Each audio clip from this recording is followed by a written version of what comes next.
Hai kawan-kawan semuanya, bagaimana kabarnya? Selamat datang di channel YouTube saya, Ulin Yahya. Silakan subscribe, komen, dan like ya, untuk dapat menikmati video-video pembelajaran dari saya. Kali ini saya akan membahas tentang konsep dalam manajemen penyuluhan. Nah, sebenarnya manajemen penyuluhan itu apa sih, dan apa saja unsur-unsur dalam manajemen penyuluhan? Dalam video ini, kawan-kawan bisa mengetahui kira-kira apa saja unsur-unsur di dalam manajemen penyuluhan.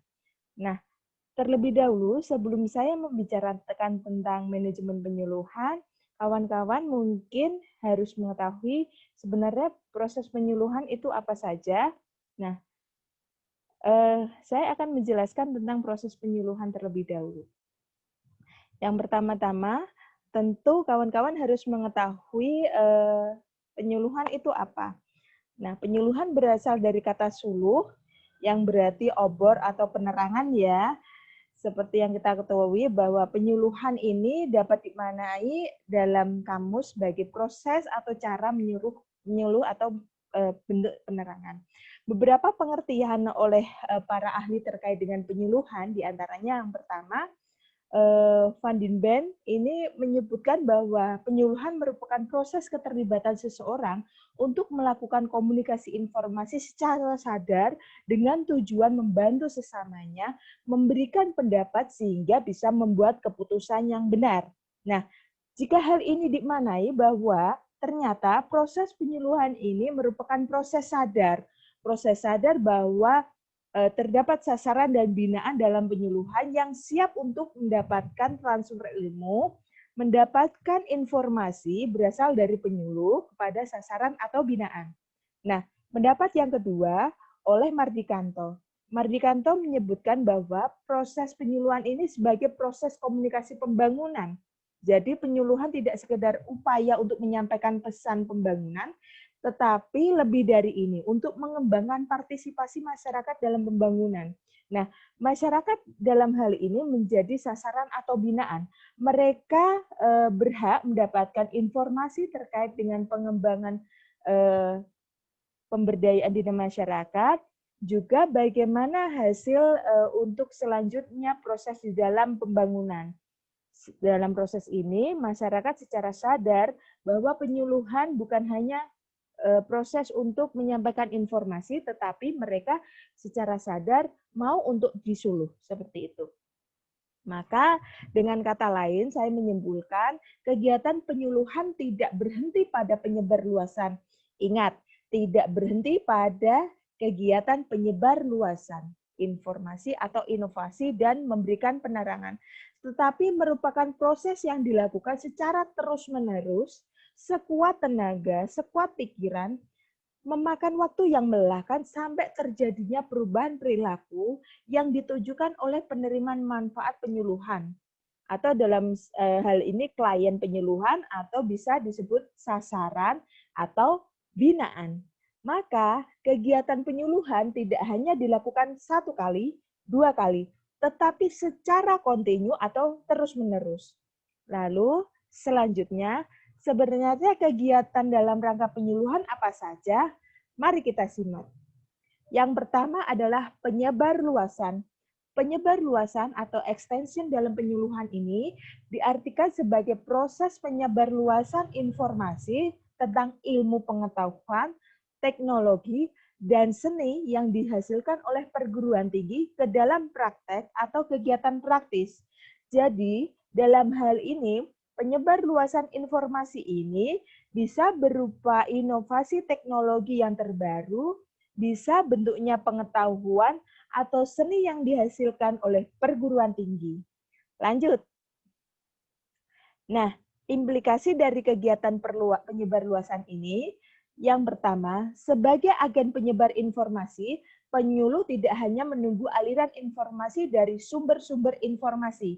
Ingat, Anda sebagai seorang penyuluh tidak boleh tinggal diam hanya menerima informasi dari luar dan hanya menunggu informasi.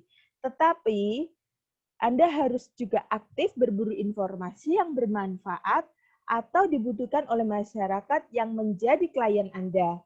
Jadi, Anda sebagai seorang penyuluh harus aktif dalam mencari informasi. 2. Penyuluh harus aktif untuk menyaring informasi yang diberikan atau diperoleh kliennya dari sumber-sumber lain.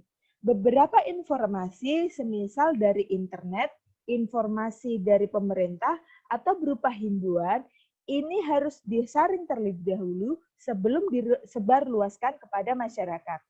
Jadi, kredibilitas penyuluh menjadi kunci dalam rangka penyebar luasan ini.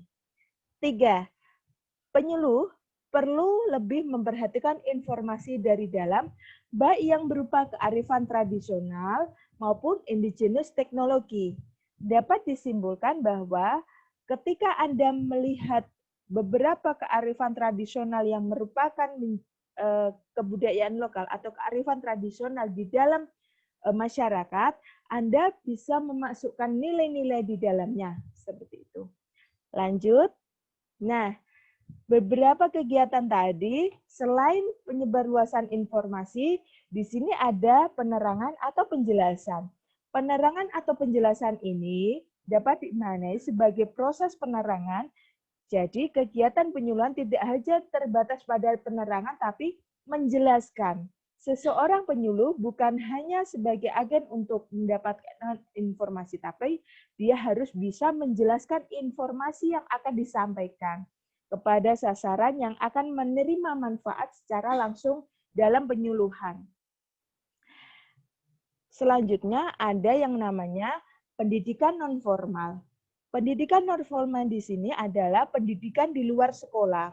Beberapa keterampilan yang dimungkinkan untuk dalam rangka penyuluhan tidak diukur atau tidak diajarkan di pendidikan formal. Jadi tidak didapatkan di sekolah, tapi berupa program keterampilan yang berada di masyarakat.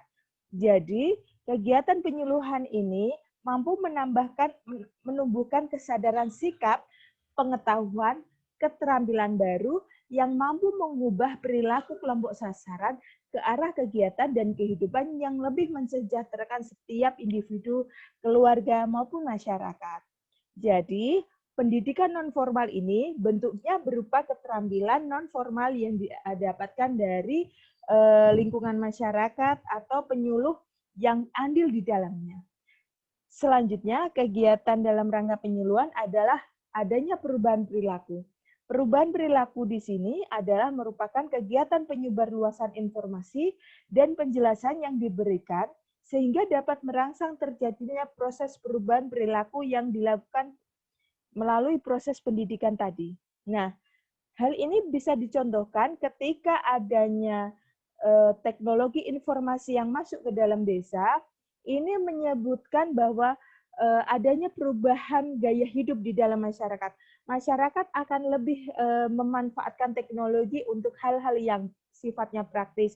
Misalnya ketika seseorang akan menyampaikan sesuatu, mereka menyampaikan sistem informasi ini secara kontinu dan jelas melalui media-media yang lebih praktis. Nah, perubahan perilaku ini bergeser dari biasanya door to door menjadi perilaku di mana dia melakukan informasi melalui sistem informasi terpadu seperti itu.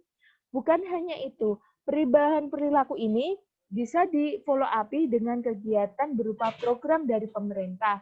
Beberapa program dari pemerintah ini misalnya desa wisata yang diberdayakan. Selanjutnya, rekayasa sosial.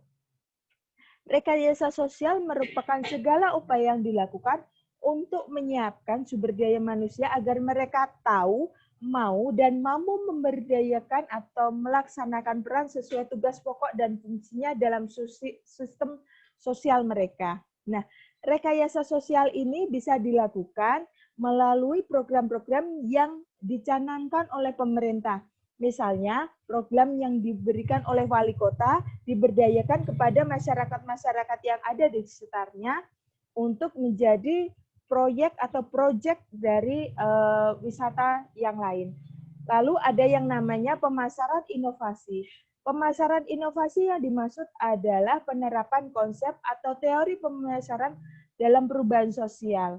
Pemasaran inovasi ini bentuknya bisa berupa program yang ditawarkan kepada sebuah daerah atau mungkin bisa berupa teknologi baru yang dimasukkan ke dalam sebuah desa seperti itu. Lanjut, nah ke step selanjutnya yaitu pemberdayaan masyarakat atau community empowerment.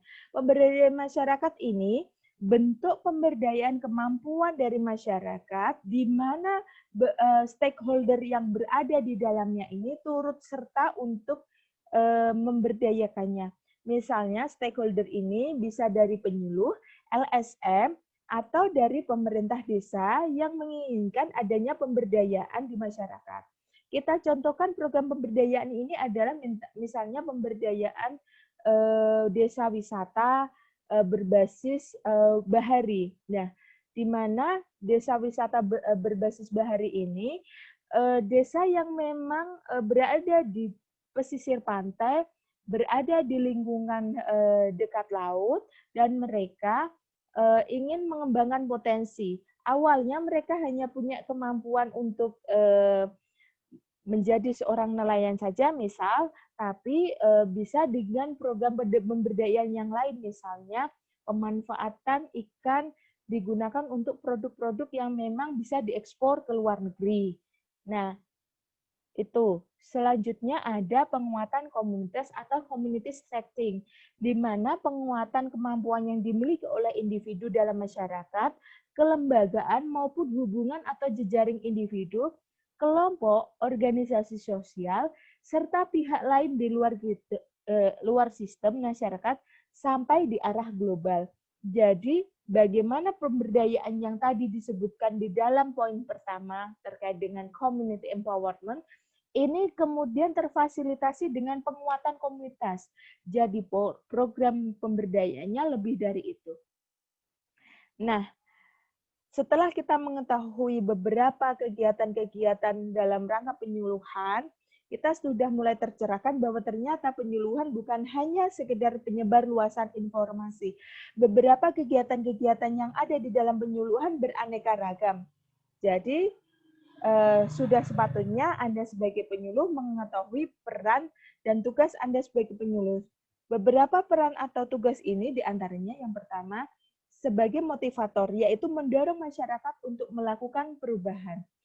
Nah, sebagai seorang penyuluh, karena Anda memberikan informasi yang baru, masyarakat terdorong untuk melakukan perubahan karena mereka dari yang tidak tahu menjadi tahu, dari yang tahu menjadi lebih tahu, yang lebih tahu menjadi seorang narasumber atau semacam binaan di mana dia menjadi agen-agen perubahan di dalam masyarakat. 2. Sebagai katalisator, yaitu menggerakkan masyarakat untuk mau melakukan perubahan. Bagaimana seorang penyuluh ini menggerakkan masyarakat untuk mau ikut dalam program di dalamnya. Lalu selanjutnya sebagai pemecah masalah yang membantu masyarakat dalam mengenali dan merumuskan kebutuhan, mendiagnosa masalah, dan menentukan tujuan, mendapatkan sumber-sumber informasi yang relevan, memilih dan menciptakan pemecahan masalah. Jadi, dapat kita ketahui bahwa peran utama penyuluh ini sebagai bentuk internalisasi dari perluasan informasi yang disampaikan. Bagaimana jika dia seorang penyuluh sebagai filter informasi. Keempat, sebagai penghubung antar sistem, yaitu mencarikan sumber-sumber yang diperlukan untuk memecahkan persoalan di dalam masyarakat yang dibimbingnya. Jadi, setelah dilakukan identifikasi kebutuhan yang dilakukan oleh penyuluh, kebutuhan apa yang kira-kira dibutuhkan oleh masyarakat. Beberapa kebutuhan ini di-breakdown menjadi sebuah program perencanaan penyuluhan. Jadi, sebagai penghubung antar sistem ini, bagaimana penyuluh ini sebagai penengah mencari solusi agar masyarakat bisa terberdayakan dengan baik. Oke, beberapa kegiatan penyuluhan tadi sudah saya jelaskan. Lanjut kepada manajemen, karena kita mau menyambungkan antara manajemen dan penyuluhan. Oke, definisi manajemen ini macam-macam. Ada yang bilang ilmu dan seni proses pemanfaatan sumber daya manusia secara efektif dan efisien. Nah, mengapa Malu SP Hasibuan ini bilangnya ilmu dan seni? Ilmu karena manajemen dianggap sebuah atau sesuatu yang dipelajari. Dan seni, bagaimana orang-orang yang berada di dalamnya atau organisasi di dalamnya terdapat berbagai karakteristik manusia yang bermacam-macam dan mereka diminta untuk ikut serta di dalamnya. Jadi Malu Hasibuan bilangnya manajemen adalah sebuah ilmu dan seni. Nah, GR Terry berbeda pendapat walaupun hampir sama kontennya. Menurut GR Terry, di sini manajemen merupakan proses tindakan, perencanaan, pengorganisasian, pengarahan, dan pengendalian dalam rangka pencapaian sasaran, di mana dia memanfaatkan sumber daya manusia dan sumber-sumber yang lain.